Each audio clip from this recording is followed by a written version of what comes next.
കർത്താവിൽ ഏറ്റവും അനുഗ്രഹിക്കപ്പെട്ടവരെ, ഒരു ദിവസം കർത്താവായ ഈശോമിശിഹായോട് ചേരുകയും കർത്താവായ ഈശോമിശിഹായുടെ സ്നേഹത്തിൽ വളർന്നു വലുതാകുമ്പോൾ നമ്മൾ മനസ്സിലാക്കേണ്ട ചില സത്യങ്ങളും ചില കാര്യങ്ങളും ഇതാണ്. കർത്താവായ ഈശോമിശിഹ സ്നേഹിച്ചു നമ്മളെ ലോകത്തിലേക്ക് അയച്ചത് സ്വപിതാവിൻ്റെ ഇഷ്ടം പൂർത്തിയാക്കാൻ വേണ്ടിയാണ്. പിതാവിൻ്റെ വിശ്വാസത്തിൽ ജീവിക്കാനും പിതാവിനോടൊപ്പം പ്രാർത്ഥിക്കാനും പിതാവായ ദൈവം കർത്താവായ ഈശോമിശിഹ പ്രാർത്ഥിച്ചതുപോലെ നമ്മളും പ്രാർത്ഥിക്കാൻ വേണ്ടിയാണ് നമ്മൾ ഈ ഭൂമിയിലേക്ക് കടന്നു വന്നത്. നമ്മൾ ഈ ഭൂമിയിൽ കടന്നു വന്നപ്പോൾ നമ്മുടെ ഏറ്റവും വലിയ ഒരു ലക്ഷ്യമെന്ന് പറഞ്ഞാൽ ദൈവമായ കർത്താവിനെ സ്വീകരിക്കുകയും ദൈവമായ കർത്താവിൻ്റെ വചനത്തെ ധ്യാനിക്കുകയും ആ ധ്യാനിച്ച കാര്യം ജീവിതത്തിൻ്റെ ഭാഗമായി തീർക്കണം എന്നാണ് നമ്മൾ ഈ ഭൂമിയിൽ വന്നപ്പോൾ നമ്മൾ ചെയ്യേണ്ട ഏറ്റവും വലിയൊരു ദൗത്യം. അപ്പോൾ അങ്ങനെ ഭൂമിയിൽ വരുമ്പോൾ കർത്താവായ യേശുമിശിഹായുടെ ദൗത്യം പൂർത്തിയാക്കുമ്പോൾ നമ്മുടെ ജീവിതത്തിൽ ഒരു നൊയമ്പ് സമയം നമ്മുടെ മുമ്പിൽ കടന്നു വന്നാൽ ഈ നൊയമ്പിൽ ഏറ്റവും അധികം കർത്താവായ യേശുമിശിഹയെ ധ്യാനിച്ചുകൊണ്ട് നൊയമ്പിലെ ഓരോ പ്രാർത്ഥനകൾ ചൊല്ലിക്കൊണ്ട് പ്രാർത്ഥിച്ച് മുമ്പോട്ട് പോകുമ്പോൾ കൂടുതൽ നമുക്ക് അനുഗ്രഹവും കൂടുതൽ നമുക്ക് സ്നേഹവും ദൈവം നൽകുന്നു. അപ്പോൾ കൂടുതൽ അനുഗ്രഹവും കൂടുതൽ സ്നേഹത്തിന് വേണ്ടിയാണ് നമ്മൾ ഈ ലോകത്തിലേക്ക് കടന്നു വന്നത്. പ്രിയമുള്ളവരെ, നമുക്ക് മനസ്സിലാകാം, ഇന്ന് നമ്മൾ ഈ സുവിശേഷ ഭാഗം വിശുദ്ധ മത്തായി എഴുതിയ സുവിശേഷം 14-ാം അധ്യായം 1 മുതൽ 12 വരെ തിരുവചനങ്ങൾ ഏറ്റെടുത്തിട്ടുണ്ട്.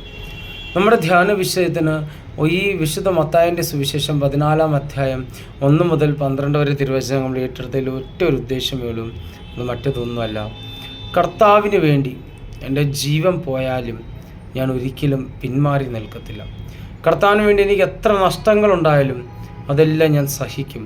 കാരണം എനിക്ക് നഷ്ടങ്ങളുണ്ടായാലും ദൈവം അത് എനിക്ക് എന്നും അത് അനുഗ്രഹമാക്കി തരും. പ്രിയമുള്ളവരെ, നമ്മൾ ചിന്തിക്കേണ്ട ഒരു കാര്യം അത് തന്നെയാണ്. നഷ്ടങ്ങളുടെ പുറകെ പോകാതെ ദൈവാശ്രയം ദൈവത്തിൻ്റെ വിശ്വാസത്തിലും സഭയോടൊത്ത് ചിന്തിച്ചുകൊണ്ട് ഓരോ നോയമ്പ് എൻ്റെ ജീവിതത്തെ നവീകരിക്കാനും ഓരോ നോയമ്പ് എൻ്റെ ജീവിതത്തെ വിശുദ്ധീകരിക്കാനും എന്നെന്ന് വിശ്വാസപൂർവ്വം നമ്മൾ പോകണം. നമ്മൾ പ്രത്യേകിച്ച് നമ്മൾ ഓർക്കേണ്ട ഒരു കാര്യം, ഈ നോയമ്പ് സമയത്ത് സ്നാപക യോഹന്നാൻ്റെ ഒരു കഥയാണ് നമ്മൾ ഏറ്റെടുത്തിരിക്കുന്നത്.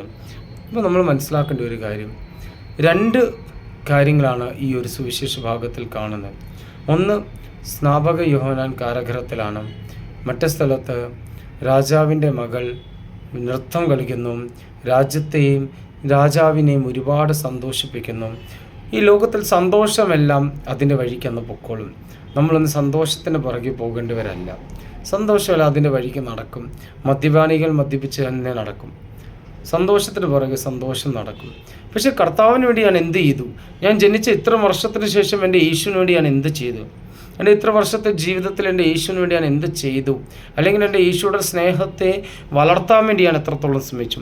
കർത്താവായ യേശുമിശിഹ എന്നെ പൂർണ്ണമായി സ്നേഹിക്കുകയും സ്വന്തം ശരീരം കുരിശിൽ മരിക്കുകയും എന്നിട്ട് എന്നോട് പറയാണ്, ഞാൻ ഇത്രത്തോളം നിന്നെ സ്നേഹിച്ചു, കൈകൾ രണ്ടും തുറന്നു പിടിച്ച് കാണിച്ചു, ഞാൻ നിന്നെ ഇത്രയധികം സ്നേഹിച്ചു.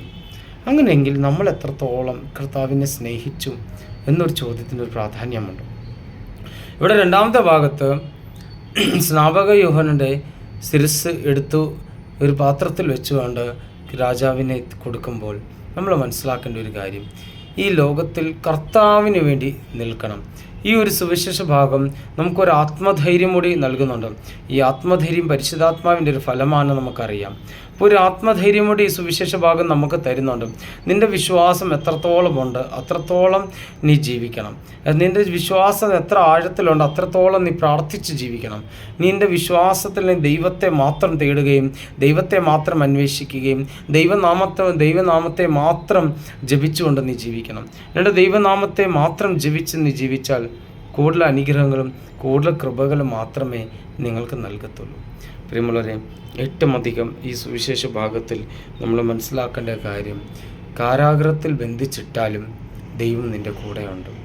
ഏതവസ്ഥയിൽ നിങ്ങൾ കടന്നു പോയാലും ആ അവസ്ഥയിൽ കർത്താവായ യേശുമിശിഹ നിങ്ങളോടൊപ്പമുണ്ട്. കർത്താവ് രക്ഷിക്കാനാണ് നമ്മുടെ ഇടയിൽ വന്നത്, ശിക്ഷിക്കാനല്ല.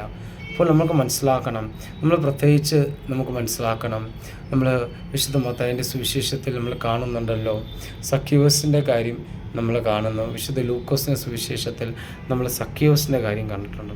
അപ്പോൾ ഒന്ന് മനസ്സിലാക്കണം, സഖ്യവസിൻ്റെ കാര്യം നമ്മൾ കാണുമ്പോൾ നമ്മൾ പ്രത്യേകം മനസ്സിലാക്കണം, കർത്താവ് ഭവനത്തിൽ വന്ന നിമിഷം മുതൽ അവൻ അനുഗ്രഹമായിരുന്നു.